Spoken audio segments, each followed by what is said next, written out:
Bonsoir à toute la classe. Bonsoir, cher mère, comment allez-vous? Je vais bien et vous? Dieu merci, tout va plus bien. Aujourd'hui, j'ai pu vous prendre en direct parce que je suis off. Ok, Dieu merci. Ok, C'est donc, pas facile, hein. oui, c'est pas facile. Pas Donc, du tout. oui. Donc, on va vous laisser la Hmm. parole. Ok, Mhm, merci de me mhm, laisser la parole. mhm. Je salue toute la chaleureuse classe EPV. Je vous aime fort. Et, je vais vous raconter l'histoire d'une petite fille dans les années 70. Mhm, Et Ayam Soukro. Cette petite fille était à l'école primaire parce que son oncle était enseignant au lycée garçon de Yamoussoukro. Oui, il y avait un lycée garçon à Yamoussoukro. Le lycée scientifique actuel a été inauguré lycée garçon.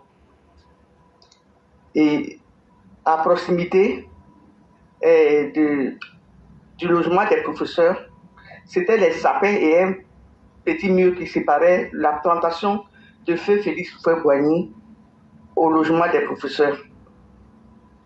Donc tous les enfants et protégés des enseignants allaient dans l'école de cette plantation. Cette plantation s'appelle Mangwassou. Donc, la petite fille allait à l'école de Mangwassou.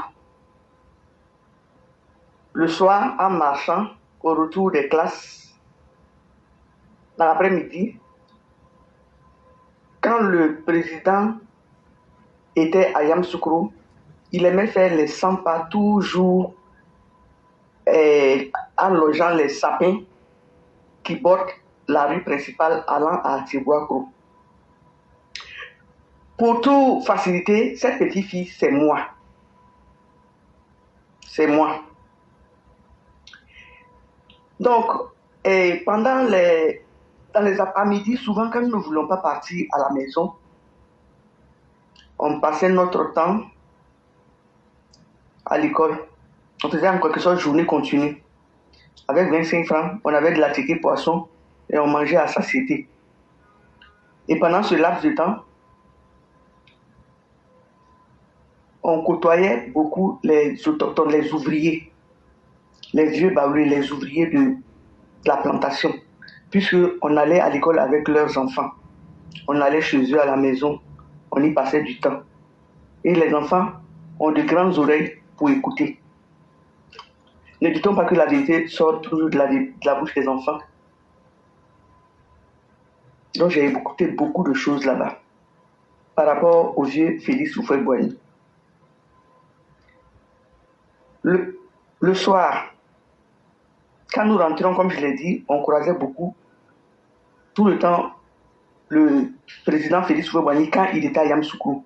À peine si nous ne caressait pas la tête en nous tapotant sur le dos.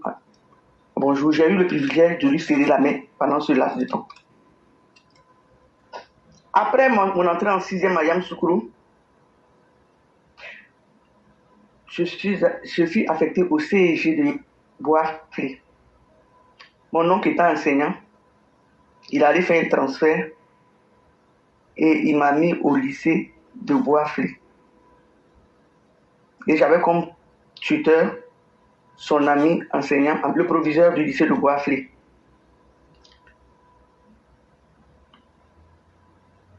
J'ai eu un appel. Excusez-moi, j'ai eu un appel. Allô? Oui, nous sommes là, nous Vous vous écoutons. m'entendez? Oui, oui, on vous entend. Uh-huh. Mhm, J'ai eu mon tuteur était le proviseur du lycée de Bois-Flé. Et ce monsieur, que je salue au passage, il y avait beaucoup de têtes couronnées.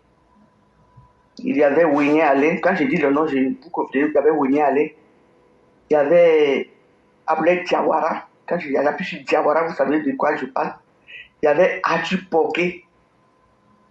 Et il y avait Marius. Marius, c'était le neveu, je peux dire le neveu du président Félix Houphouët-Boigny. Quand on allait à la chasse au crabe de terre avec les jeunes Baoui, nos camarades Baoui, on se disait beaucoup de choses. On savait que les sœurs Doufoué n'ont jamais enfanté. Ils n'avaient que des enfants adoptifs. Et j'ai eu la confirmation après, quand j'étais au lycée de Boisflé.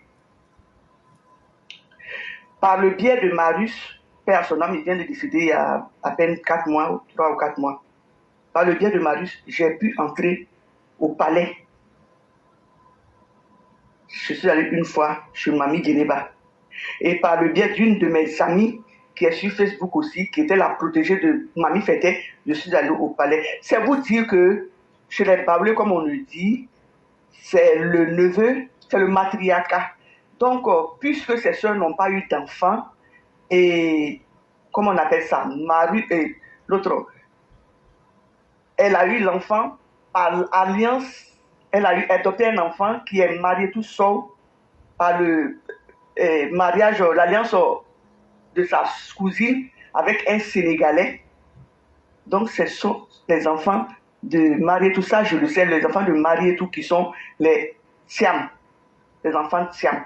C'est pour appuyer, pour dire, c'est ma contribution pour vous dire que Siam, il est adopté, il a été adopté, il n'est pas ivoirien de sang, il est sénégalais de souche. Et ça se voit par ses mensonges. Quand les gens ne disent pas que Wolof Baro, quand il vient, il commence à parler seulement là. C'est Wolof Baro seulement, il ne fait que du mensonge, il ne prend que du mensonge.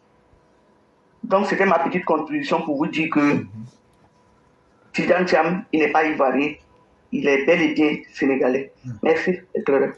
Vraiment, merci beaucoup, chère mère.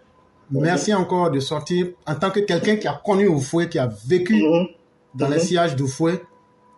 Et donc, vous nous dites ici que Amadou Thiam, qui a eu pour épouse Madame, comment elle s'appelle déjà là? Marietou Sow. Marietou Sow. C'est Marietou Sow qui a été adoptée par Yamousso. Yeah. Ok. Mais Yamousso même n'a pas eu d'enfant. Toutes ses soeurs comme cousines n'ont pas eu d'enfant. Je ne sais pas pourquoi. Aucune n'a eu d'enfant. Ok.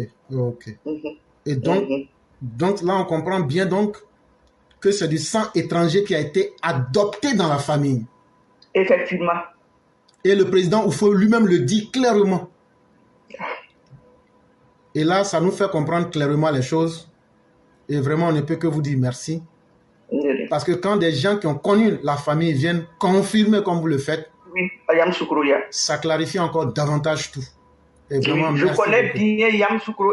Je connais bien, j'ai mes amis, j'ai oublié de mettre les amis des vieux, les enfants des vieux compagnons de Félix Oufoué-Boigny qui sont à l'habitat, qui sont au 220, qui sont comment on appelle ça, à Sabou. Qui sont à Sabou. Je peux citer leur nom, mais j'évite de les citer. Elles sont encore à Yamsoukro. Les Oufoué, Marietou Sow a été adopté. Tous les Baoulés de Yamsoukro le savent. Et donc, en fait, les gens veulent nous mettre dans un gros mensonge. Parce que, voilà, pour nous dire que non, que, en fait, sa grand-mère, mais la grand-mère dont vous nous parlez, elle n'a pas eu d'enfant. La grand-mère n'a pas eu d'enfant. Comment Marietou Sow est considérée comme la fille de Yamousso? Simplement, elle a été adoptée et elle n'était pas la seule. Il y avait plusieurs enfants qui ont été adoptés. C'est ce qu'on explique aux gens. Il n'y a pas de mystère. Et puis, je vais vous dire quelque chose. Le Baoulé, quel que soit le Baoulé, quand tu as un enfant avec le Baoulé, même si tu es étranger, il va te donner son petit nom Baoulé. Il va te donner son petit Aya, ou bien son petit Akishi, ou bien son petit Afoué. Et donc, je crois que les choses étant bien clarifiées, je crois que tous les doutes sont levés, sauf peut-être ceux qui ne voudraient pas la vérité. Mais en tout cas, pour notre part, il y a des témoins oculaires des faits qui sont là. Et nous sommes très heureux que vous soyez venus et que vous ayez dit votre part de vérité, parce que ça clarifie les choses et ça va conforter encore plusieurs personnes. Thiam, de circonstance, il est ivoirien, mais ils ne sont pas des Ivoiriens de souche. C'est ce que nous sommes en train de démontrer. Et c'est ce que la mère est venue aujourd'hui parler. Elle n'a pas dit qu'elle a entendu. Elle a vécu avec ces personnes-là. Effectivement. Et donc, vraiment, merci beaucoup, chère mère. Parce qu'après, je vais découper et puis mettre ça. Il n'y a pas de souci. Et ça, vraiment, nous vous disons merci. Et moi, vous souhaitez vraiment un très bon repos. Et bien des choses à toute la famille. À vous aussi. Merci beaucoup, chère mère. Merci.